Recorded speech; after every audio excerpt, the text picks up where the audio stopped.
As Assistant Secretary of the Union representing over 60,000 nurses and midwives in New South Wales, the majority of whom, it won't surprise you to know, are women, I am proud to be moving this important resolution this morning. Working women currently receive access to taxpayer-funded paid parental leave of $641 a week, the minimum wage, for up to 18 weeks. This roughly equates to $11,500, and it's not exactly a windfall. The PPL, when introduced by Labor in 2011, had three key aims: to increase the female workforce participation, to improve the well-being of mothers and babies, and to promote gender equity and work-life balance. The government scheme was always intended to complement workplace schemes. Together, they brought Australia closer to the 26-week minimum provided in many other OECD countries. Now it appears that Conservative geniuses in Canberra want to tear this down. The Abbott government announced in its budget 2 weeks ago that women with access to an employer scheme, which is more generous than the taxpayer-funded scheme, will no longer have access to government payments. More than 80,000 new mums will be worse off. If they can persuade Parliament to support this plan, good luck to them. This abhorrent budget measure is indicative of just how out of touch our Treasurer and Prime Minister are when it comes to women and to boosting female participation in the workforce. It's a massive blow for mothers, particularly some of our nurses and midwives. At the moment, a registered nurse in the New South Wales public health system is entitled to 14 weeks paid maternity leave and can access an additional 18 weeks courtesy of the government. This ensures they can stay at home during the most critical time of their baby's life, the beginning. Many of us here today who are parents can understand just how important that time is. However, it's important to also point out many other sectors, for example, aged care and private hospital employers, don't offer any paid maternity leave at all, prompting nurses in these sectors to rely entirely on the government scheme.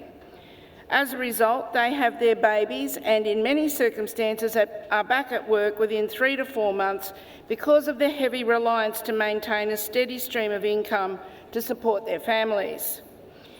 It is a financial sacrifice they are prepared to pay for the benefit of their kids. As our resolution today reflects, adequate paid parental leave is also critical to supporting increased participation of mothers in the workforce to boost the strength of our economy. For many years, our federation, the ANMF, has campaigned for extensions to PPL legislation and for shift workers to access long hours daycare. Given that nursing and midwifery in this country continue to be female-dominated professions, with women comprising almost 93% of the total nursing and midwifery workforce, we find the Abbott government's new budget measure astounding. Tony Abbott, as the so-called Minister for Women, promised a 26-week PPL scheme. Then, in one of his many backflips, it was decreased to 18 weeks. And now, for more than 80,000 women, it may have been taken off the table altogether.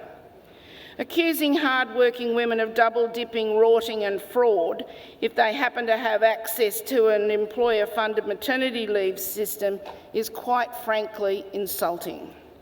It's an outrageous policy position to take.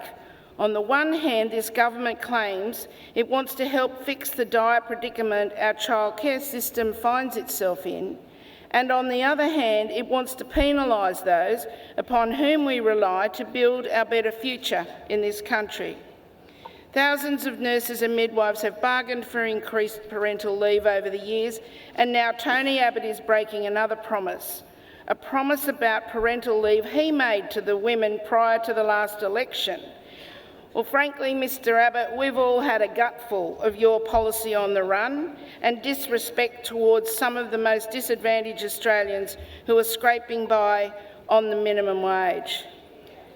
Today, by moving this motion, we condemn the Abbott government for their attack on hard-working parents and call on delegates to send a message to Canberra that we will fight for a fair and universal paid parental leave system. All experts back 26 weeks paid parental leave as optimal for the health and well-being of mothers, babies, families and communities. And as a formidable group here today, so do we. I put to you that this motion be passed in its entirety because it represents what Australians, what female and males, and what working families represent in today's society. A fair go for all, and a fair go for women in the workforce. Thank you.